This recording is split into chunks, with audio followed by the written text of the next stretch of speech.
इसलिए इस यहाँ से जीवात्मा का जगत जगना श्रुति में कहा गया है। व्याख्या जो वस्तु जिसमें विलीन होती है और वहीं से प्रकट भी होती है, इस न्याय से जीवात्मा सुसुप्ति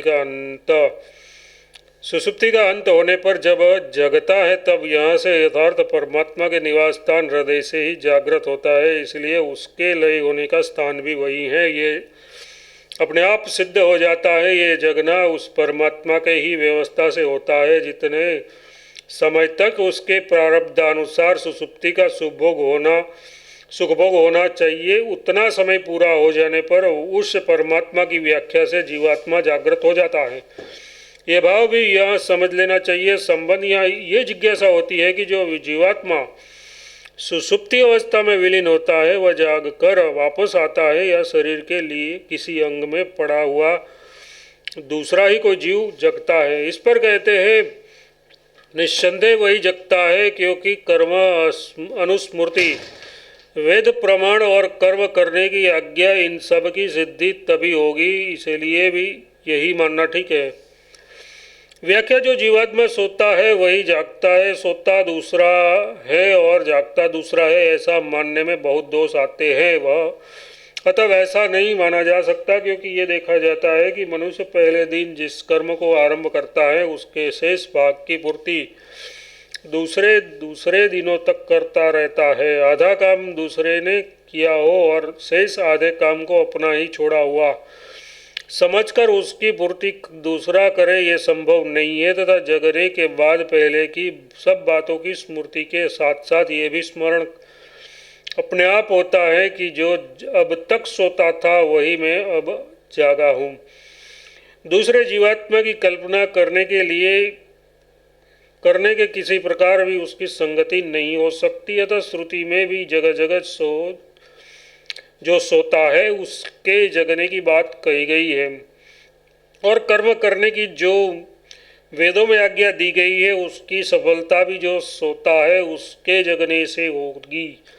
क्योंकि एक को दी हुई आज्ञा का दूसरा कैसे पालन कर सकेगा। इस सब कारणों से यही सिद्ध होता है कि जो जीवात्मा सुसुप्ति काल में विलीन होता है वही जगता है।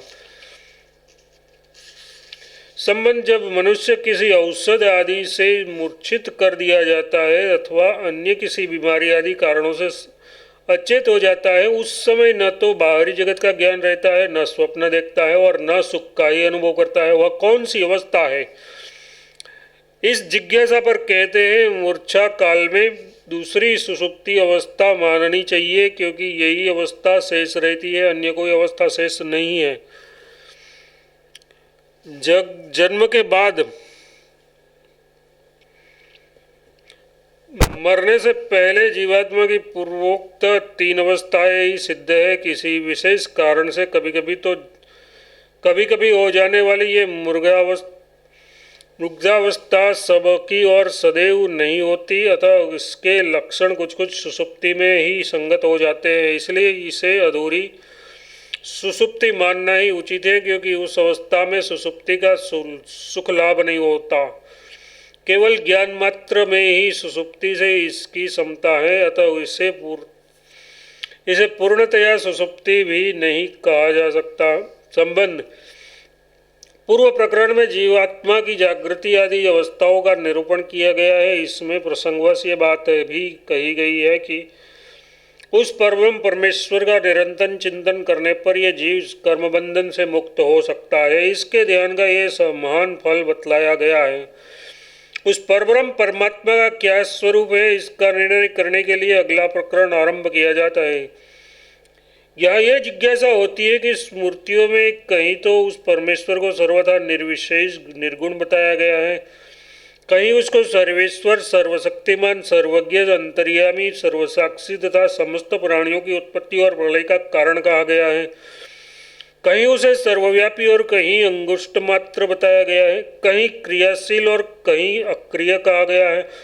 अतः उसका वास्तविक स्वरूप क्या है तथा हृदय आदि जिन जिन स्थानों में परमात्मा की स्थिति बताई गई है उसके दोषों से ये लिप्त होता है या नहीं, इस जिज्ञासा पर कहते हैं